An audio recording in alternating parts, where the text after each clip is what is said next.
အလောက်ခွေမှာပဲဖြစ်ဖြစ်အပြင်မှာပဲဖြစ်ဖြစ်မဖြစ်မနေအသုံးဝိစေမယ်မလေးစကားပြောအချို့ကိုပြန်လဲပြီးတော့မှမျှဝေပေးချင်ပါတယ်ရှင်ပညာဌာနဖြစ်တဲ့အတွက်လိုက်ပြီးတော့မှလေ့လာကြည့်လို့ရရဲ့နော်အရှိမလို့ပြောချင်တယ်ဆိုလို့ရှိရင်ဂျပန်အရှိမဂျပန်အရှိမဂျပန်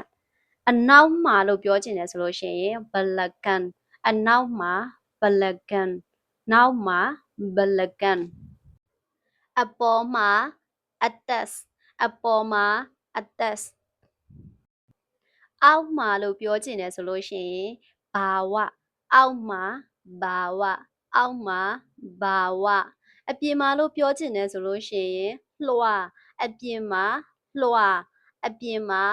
လွှာအထဲမှာလို့ပြောချင်တယ်ဆိုလို့ရှိရင်ဒါလန်အထဲမှာဒါလန်အထဲမှာဒါလန်ရှိတယ်လို့ပြောချင်တယ်ဆိုလို့ရှိရင်အာဒရှိတယ်အာဒရှိတယ်အာဒမရှိဘူးလို့ပြောချင်တယ်ဆိုလို့ရှိရင်တာဒမရှိဘူးတာဒအကြီးပစအကြီးပစအသေးကချီအသေးကချီဟုတ်တယ်လို့ပြောချင်တယ်ဆိုလို့ရှိရင်ယာဟုတ်တယ်ယာဘလို့လဲလို့ပြောချင်တယ်ဆိုလို့ရှိရင်မကြမ်းမနာဘလို့လဲမကြမ်းမနာဘာပဲမြည်တိလို့ပြောချင်တယ်ဆိုလို့ရှိရင်ယန်ဘာပဲမြည်တိလို့ပြောချင်တယ်ဆိုလို့ရှိရင်ယန်ခဏနေနန်တိခဏနေနန်တိ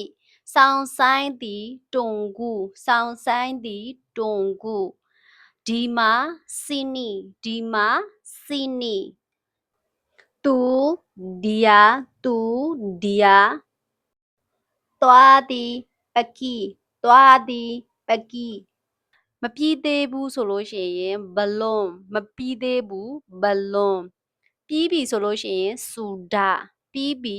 စူဒအဝင်ကိုကြတော့ဝင်နာကိုကြတော့မာဆုတ်ဝင်နာကိုမာဆုတ်အထွက်တာကိုကြတော့ကလွာထွက်သည်ကလွာ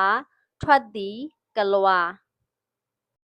ညီမရဲ့ဒီဗီဒီယိုဖိုင်လေးကအားလုံးအတွက်အကျိုးရှိစေလိမ့်မယ်လို့မျှော်လင့်ပါတယ်ရှင်နောက်ထပ်ဗီဒီယိုဖိုင်တွေမှာပြန်လည်ဆုံတွေ့ကြမယ်နော်အားလုံးဝတ်တ